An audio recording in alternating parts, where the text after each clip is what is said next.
Dave. Good afternoon to everyone. Really appreciate your taking the time to be a part of this presentation, this webinar, and a dialogue at the end of my presentation.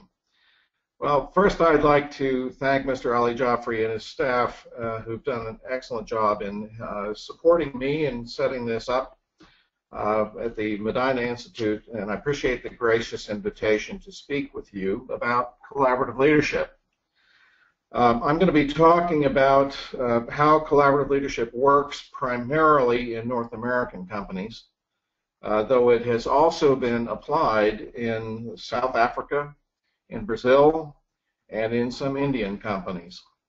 Please think about how this type of leadership might work best in your own cultural context, and share your examples when we get to the dialogue part of this. I'd really like to hear how this might work in your particular situations and what some of the challenges and opportunities might be. There may be some elements that will fit well, some that might not, and still other elements that could be adapted to your culture. So again, respectfully, I appreciate this opportunity to talk with everyone about this. Let's look at what we're going to focus on here today. We're going to talk about what it means to be a collaborative leader. We're going to talk about a set of collaborative leadership principles and practices that create the kind of culture and work environment where innovation and growth can occur. How collaborative leadership works at three levels, at the levels of leadership, team, and organization. You're going to get three case examples of Fortune 500 companies. Mr. Jaffrey already mentioned them. It's going to be DuPont, Marriott, and Microsoft, where these collaborative leadership principles did work to create innovation and growth. And finally, we will close with 7 things you can do to become a more collaborative leader for innovation and growth. So it's in 4 parts. We're going to first look at the why. Why does this make sense?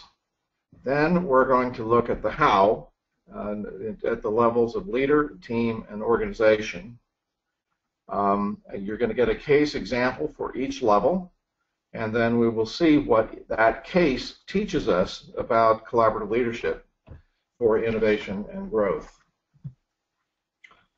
So let's start out with the why. As you all know, we live in very challenging times for business. We like to call it VUCA, for volatility, uncertainty, complexity, and ambiguity, all of which make it very difficult for us to predict where business is going to go, meaning that we really need to have a focus on innovation and growth. Consider that a year ago, China was experiencing double-digit growth. Today, it's predicted to be 6.9%, with unemployment rising, with a housing bubble, and they're having substantial economic impacts on the rest of the world. What this means is that leaders must be agile, flexible, and adaptive to volatile and uncertain conditions in the market. Second, our world is also highly interdependent. What happens in Saudi Arabia or Silicon Valley, California, will have ripple effects around the world. This requires different kinds of leading than we've done in the past.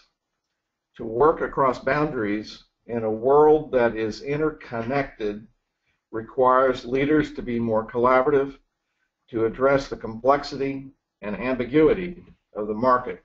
We've got to be able to dance. Thirdly, the millennial generation has significantly different expectations than the older generation.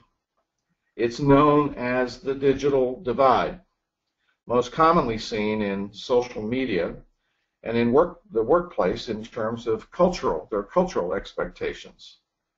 The younger generation wants a more collaborative culture. They do not have the same loyalty to the organizations as the older generation does. If they don't like it, they will leave. Hence, retention of talented youth is a major issue, as we will see in the research. This means a different kind of leadership, focused on a culture of engagement and ownership.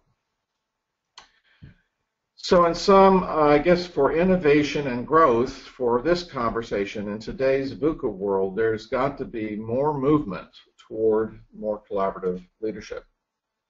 So let's look at some of the context for this conversation. Jan Bladen, founding Chief Operating Officer of the Dubai Financial Service Authority, just said on September 1st, and I quote, "CEOs in the region can take charge of their organization's growth and destiny by focusing on 4 areas, 2 of which I'm going to mention. You can see attracting and retaining talent, critical issue for businesses in the Middle East.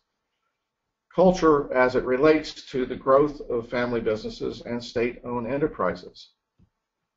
So here he's saying that attracting the millennial generation and keeping them, as well as the corporate culture, are critical issues for businesses in this region. Hani Ashkar, the Middle East senior partner for PricewaterhouseCoopers, found in their 17th annual Middle East CEO survey that a culture shift is essential to engaging a skilled workforce, and that innovation requires effective collaboration, both outside the company with your partners, as well as inside with your workforce. IBM also conducted a global CEO study which found key shortfalls for innovation are collaboration and leadership. Collaboration because organizational silos and politics impede competition, communication, and interdependence. Leadership because of the need to move traditional leadership methods to more cognitive, creative, and people skills. They also found a clear business value in greater collaboration in terms of bottom line results, with 57% of the CEOs in the survey saying if they use collaboration, they're more likely to have better bottom line results. PwC's 2015 Global CEO Study, Marketplace Without Boundaries, found, first, the competitive advantage is more than technology. It demands truly great leadership, same message, and that in a mobile world, to inspire talent, this millennial generation, they must create a culture of innovation where people are bound together in a common cause. So you see the themes here. Innovation and growth in this VUCA world that we live in require a different kind of leadership, a different type of work culture, and greater collaboration.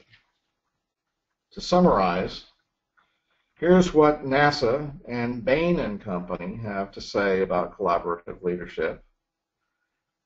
Jeffrey Davis, NASA's Director of Health and Performance at the Johnson Space Flight Center in Houston, is saying that no one of us knows everything. We need to open up the problem-solving space by collaborating with others.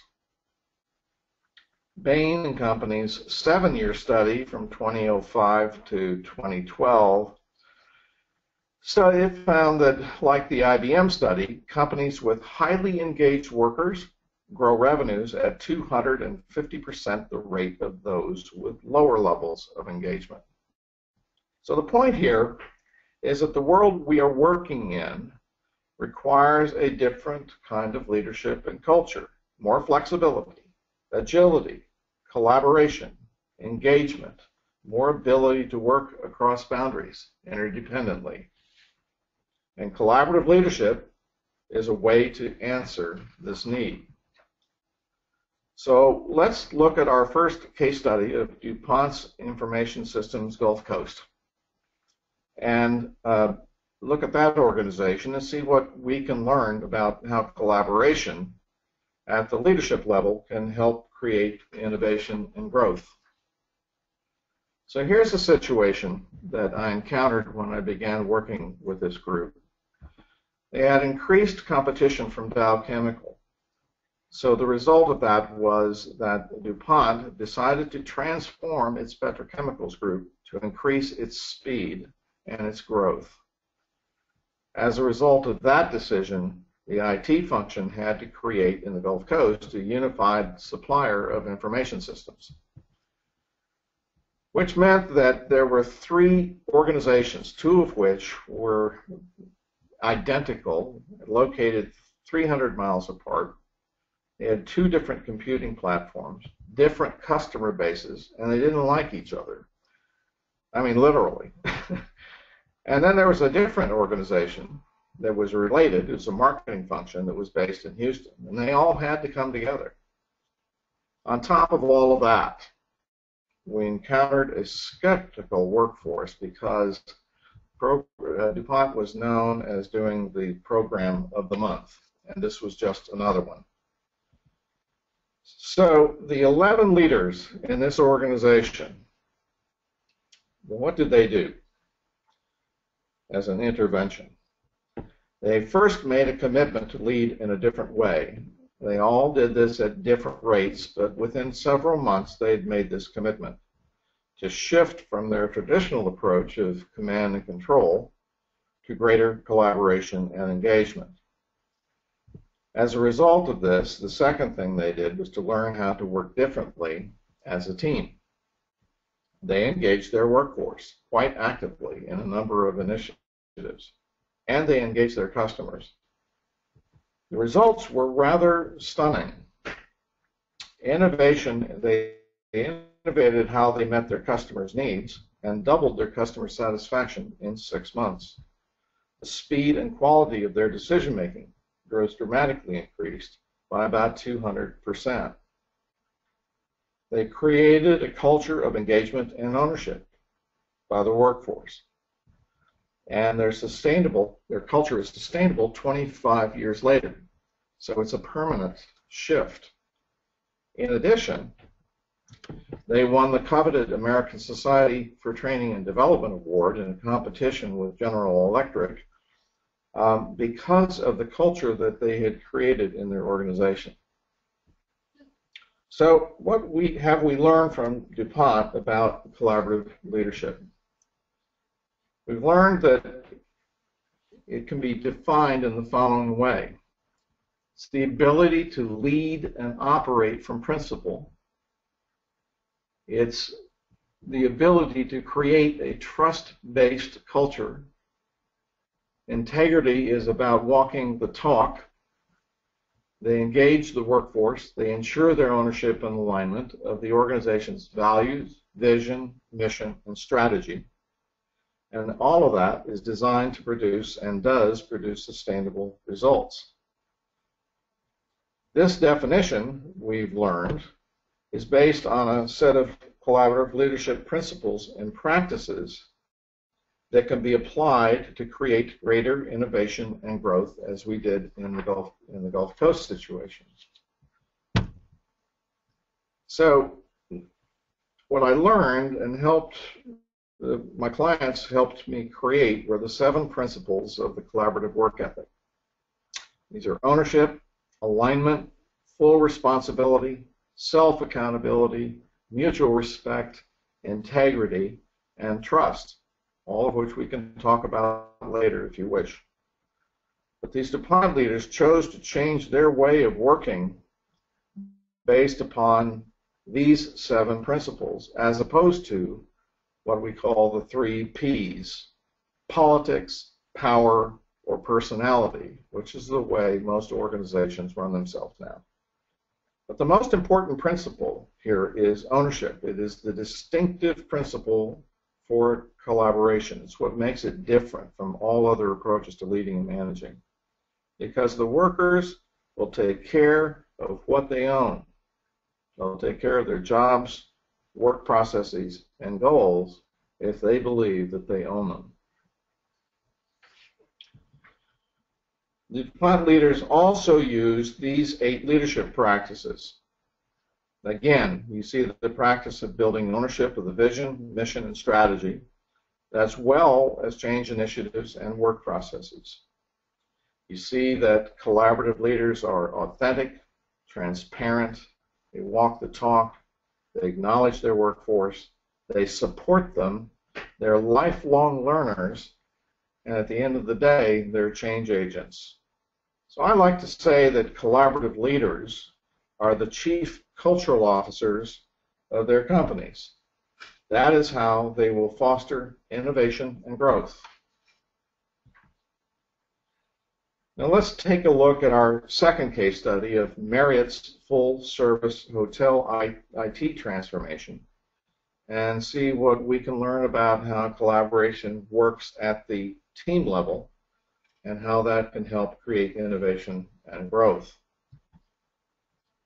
So this case study is about the dramatic need for change in how Marriott ran the back room of its full-service hotels.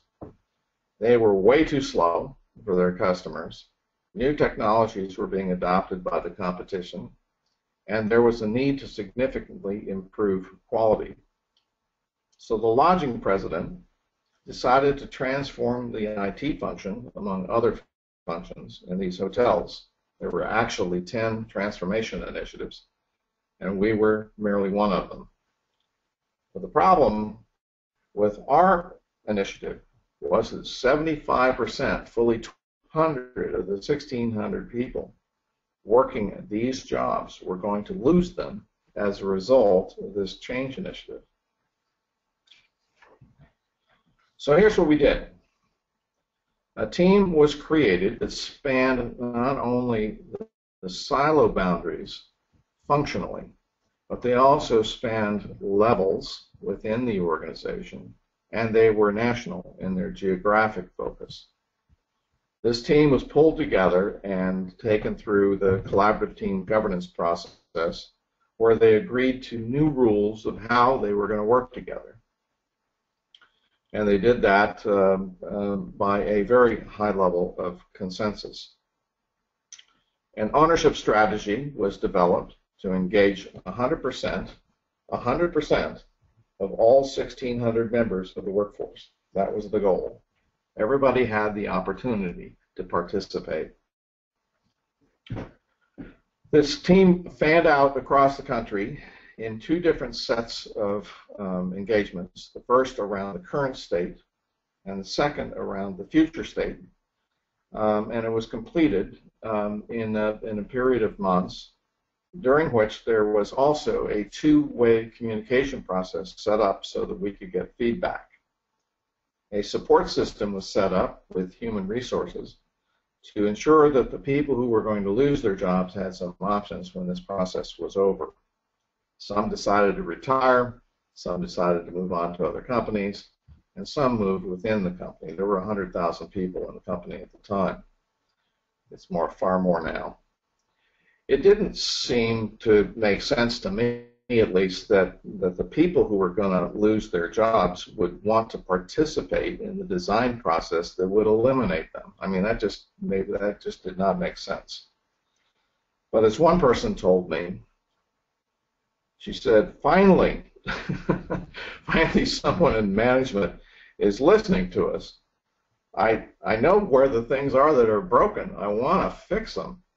And it's great that someone is finally listening. So you see, it's all about ownership. And I'll say parenthetically that at Conoco we did a similar process, and the leader of the team that was responsible for the change initiative decided to eliminate his own job. So people really do care about their companies, and they do want them to work right. So it's all about ownership. The results here at Marriott were quite amazing as well. We had 95% involvement of those 1,600 people.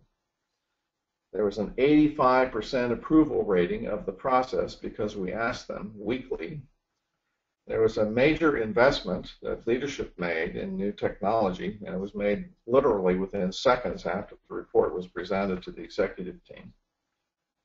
The process itself was faster by 2 months than the other 9 change processes, largely because it was a very collaborative team process. And in terms of business results, full-service hotels dramatically increased the speed of the checkout process. There's no more waiting in line. That slip came under your door. So speed was increased exponentially, and customer satisfaction rose dramatically. So this was an innovation of rather significant standing. So what did we learn from Marriott about collaborative teams? First, you'll see in this diagram that you build trust, high trust work relationships among the team members first. And you do that by building team behaviors. You see the behaviors on the process side based on shared principles and values on the culture side of this before you do any of the work in terms of structure or systems. You leverage that team culture into the engagement process of the workforce, and you ensure there's a two-way communications process, and by all means you listen to and support your workforce. Here are the agreements that the Marriott team adopted to build this high level of trust. They are called operating agreements. This is something that I developed really just kind of working with hundreds of teams over the years. These are the things that they said they needed in order to work effectively. So this is the how they would work together. It's a common set of rules, and they becomes the basis for integrity and trust in the working relationships among team members. So again, in those hundreds of teams that have completed this process, there are about 14 agreements I've found they sometimes need, but they always need, most importantly, decision-making, disagreements, full responsibility, conflict resolution, communications, and a way to hold each other accountable. The Marriott team also needed a charter that described what they were going to do together.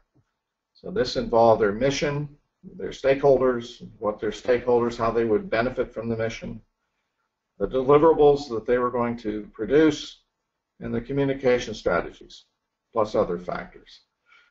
We've learned that when teams have these elements of collaboration, operating agreements, charters, and communication strategies, that their trust level soars because of their psychological safety.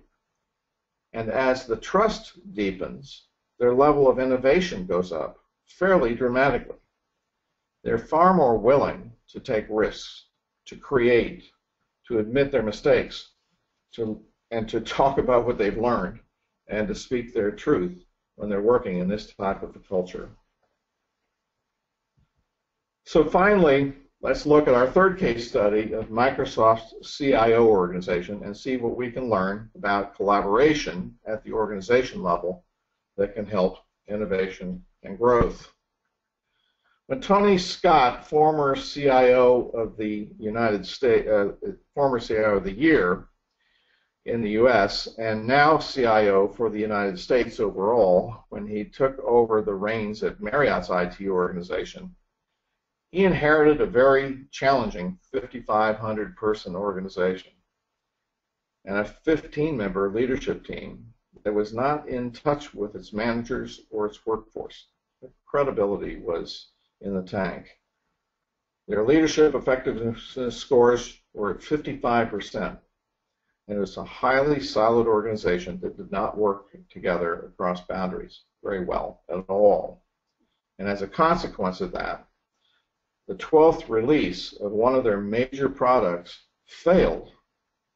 This led to a fundamental reevaluation of how the organization was being led, with a decision to become a more collaborative organization. So there was an in-depth look at the CIO team and second tier of the organization, about 550 people. There was a collaborative team governance process at the executive level for the 15 team members. There was survey research conducted that resulted in a strategy that the leadership team led to address the 7 critical issues and enhance their 7 greatest strengths.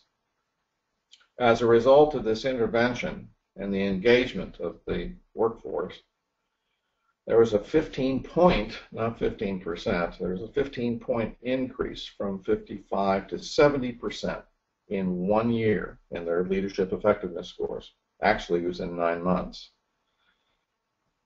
There was obviously a dramatic increase in the credibility of senior leadership simply because they listened and acted on what the workforce needed. There was a resolution, certainly, of the software problem that they were able to learn from that and significantly increase how they met customer needs. And there was greater interdependence and collaboration across the organization. In fact, some of the leaders took what was done at the executive level down into their own organizations. So what did we learn from Microsoft about the 3 critical things for collaborative leadership, for innovation and growth at the organizational level? First, that ownership is the key to success.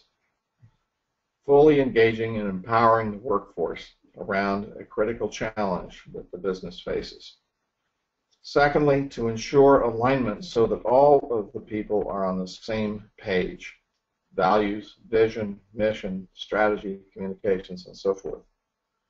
Thirdly, to build a collaborative community. Creating a culture that values everyone, is team-based, and rewards team and not just individual performance. So in closing, what are the 7 things you can do to lead collaboratively for innovation and growth? I think the first thing here is to always lead from principle as opposed to politics, power, or personality. Secondly, focus on building trust at every level, at the leadership level, within your teams, and in your organization. Trust is the glue that holds everyone together. And without it, we really can't be very effective. Without it, we get conflict and politics and so forth, and that impedes speed, innovation, and growth. Thirdly, make it safe for people to speak their truth. This means that sometimes people can't speak truth to power because they're afraid they're going to lose their jobs. This really is about shifting the work culture from fear to trust.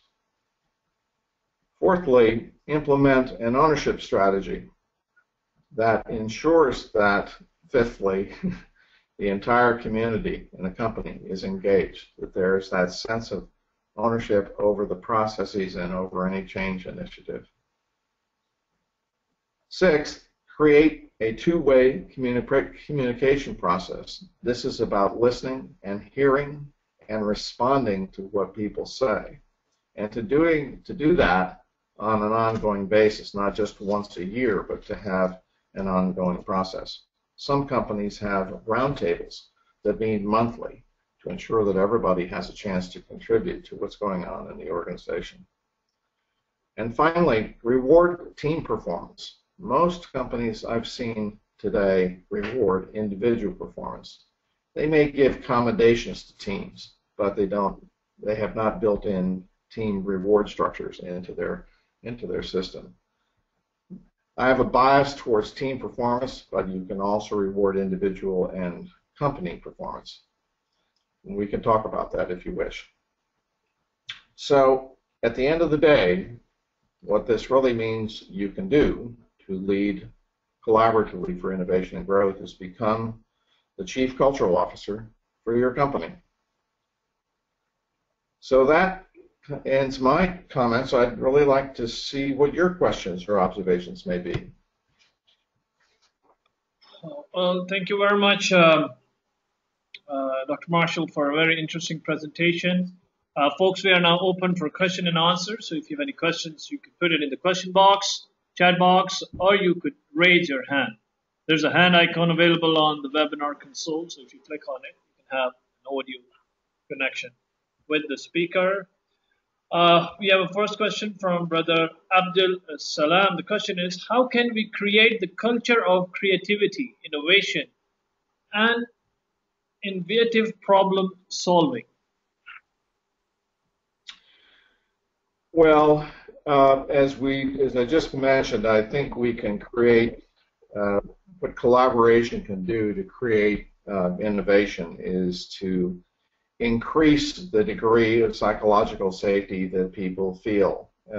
Again, people are typically afraid to speak up, and I can give you a number of case examples of where this actually has resulted in some fairly significant problems that companies have experienced. What this does when people feel safe is they're more willing to take a risk. Brainstorming is very, very important. In fact, there's a tool that I use called meta planning, which is a way for large groups of people to come together around a response to a common theme. And Mr. Joffrey, I'd be happy to send those instructions to you so that you can pass them on to your community. But brainstorming within teams and groups to solve problems and create new solutions is another way to create more innovation. In South Africa, we actually use the meta planning process with the Industrial Development Corporation, about 75 people, to address some of the key challenges that they felt internally in their organization. I guess the willingness to speak one's truth when there is something in the way of progress or growth, again, goes back to the challenge of creating a safer place for people to speak. And as I understand it, in companies in your region, there is very robust opportunities for conversations. So I think that's very, very important. Thank you very much. We have another question. How do we ensure that leaders understand their role in facilitating collaboration and maintaining a collaborative environment? So to understand, if you could give that to me again, please. Yes, sir. It's how do we ensure that leaders understand their role in facilitating collaboration and maintaining a collaborative environment? Very, very good question. I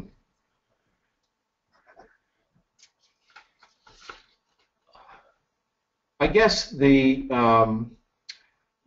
first thing is that the commitment to move in this direction, to become more collaborative, needs to come from the top of the organization. So the chief executive officer needs to, or the chief operating officer needs to make a commitment to do so. And so one way that they can help leaders understand their role is through that commitment. And educating them around what that role means.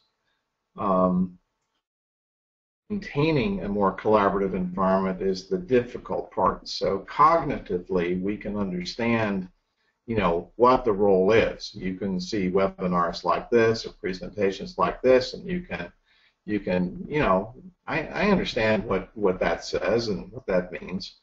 But to truly live the behaviors associated with collaboration, as I discussed, those 8 leadership practices and those 7 collaborative principles, that's the hard part. what I've observed in organizations is that when they come up against very tough business challenges and they're trying to make this culture shift, there's a tendency to revert to old behaviors, to what's familiar. So I think this is what I'd say is that this is about practicing new muscles, and it is about practice, practice, practice. When I work with a team that has been operating in the more traditional way, got a number of them now that are wondering whether they can make the change. The governance process actually helps those teams hold each other accountable. So it's one thing for the senior executive to hold people accountable for different behaviors, but they're not around all the time. It's much more powerful if there's peer group reinforcement for ensuring that those behaviors are maintained. I think that governance process I've seen is the way to do that. Another way to ensure that that behavior is maintained, because it is about behavior change, is through the performance management system. What we saw at DuPont was we created a performance management system where 1/3 of their bonus was tied to how well the company did. 1/3 of their bonus was tied to how well they did in their team, and the other third was the traditional individual performance review. In the team performance review, they got immediate feedback from their teammates about how effective they were as teammates, and what that essentially did, going back to peer pressure, is it really did reinforce a commitment they had to each other because they were responsible for a particular function or a particular role that they had to play. So I think those three things: executive commitment, maybe 4, governance, peer pressure, and performance review. I think those are ways to understand and maintain a collaborative culture. Thank you very much. Another interesting question. What would you say to those leaders, especially in this part of the world, in the Middle East, who believe that maintaining ownership of information is better than openly sharing information and knowledge?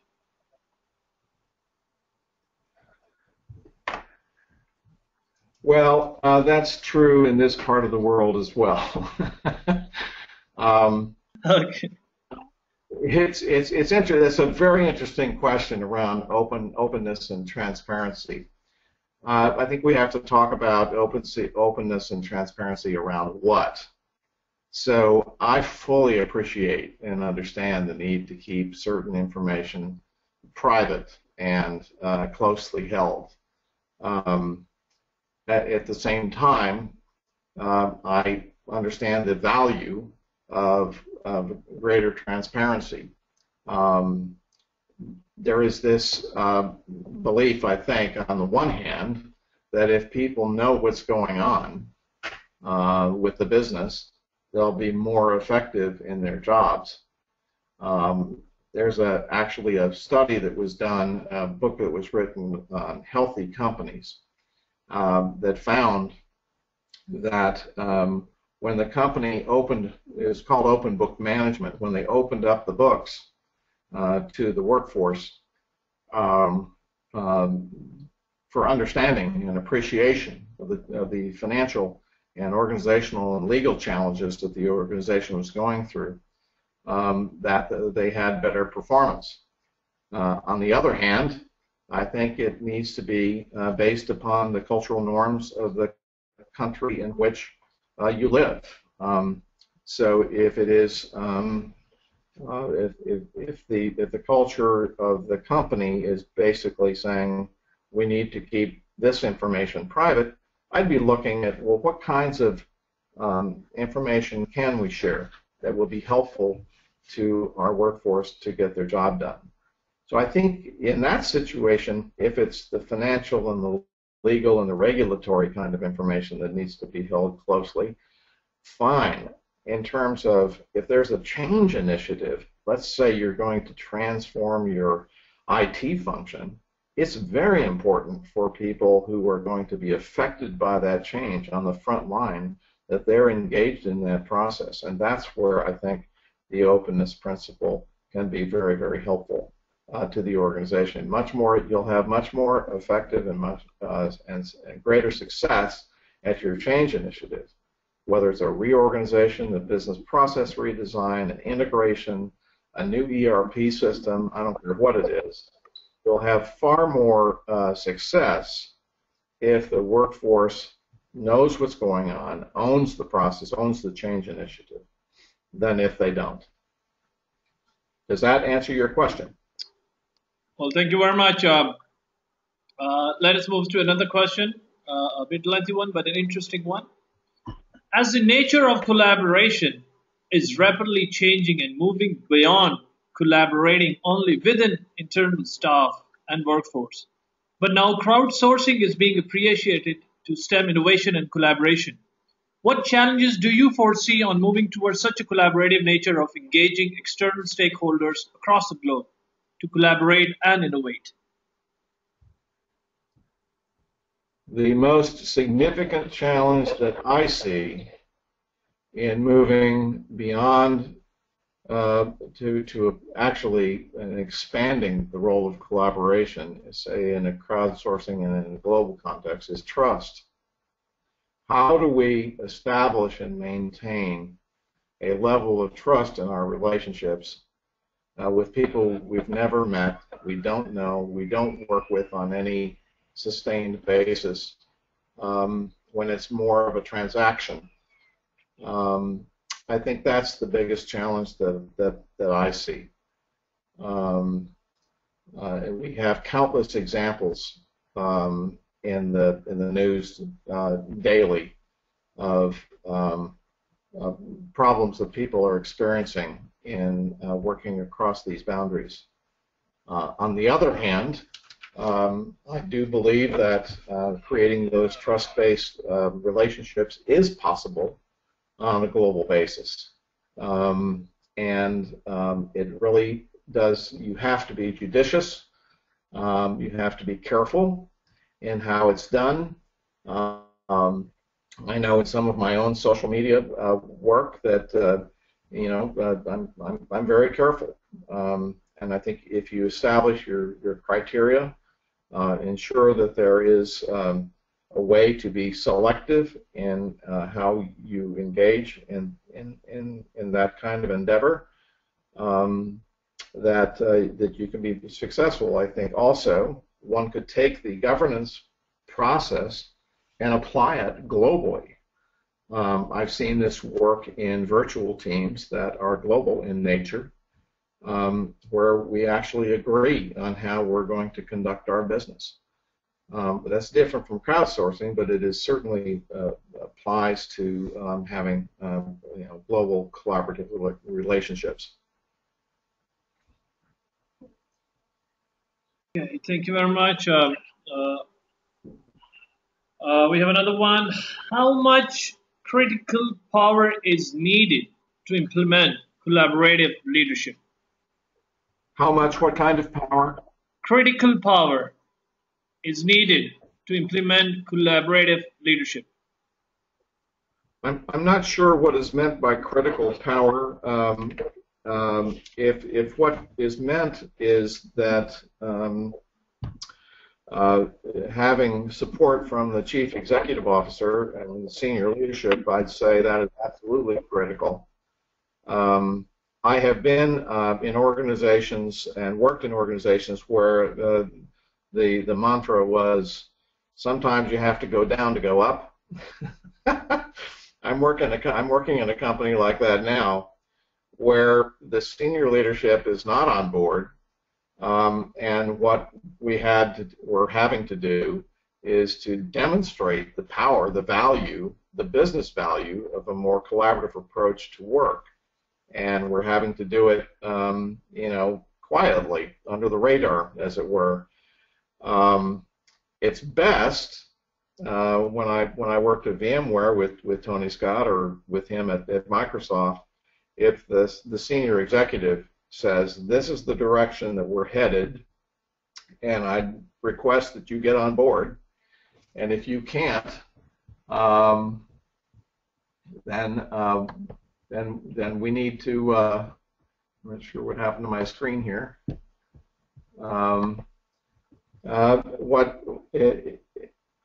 If you're not on board, please come talk to me, and we'll see what needs to happen next. So I think it is very important that the preferred option is that it comes from the top of the organization.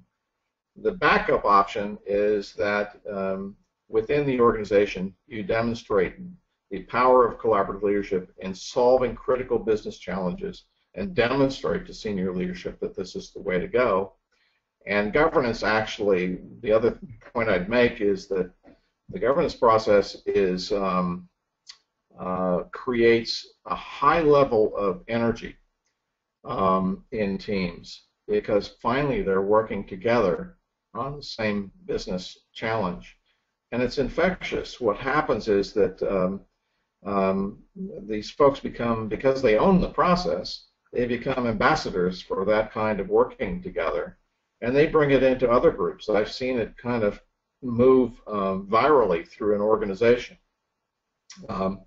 And what I try to do is provide them, the tools and the frameworks and the rubrics, if you will, for how to do it, and they take it on and drive it into the rest of the organization.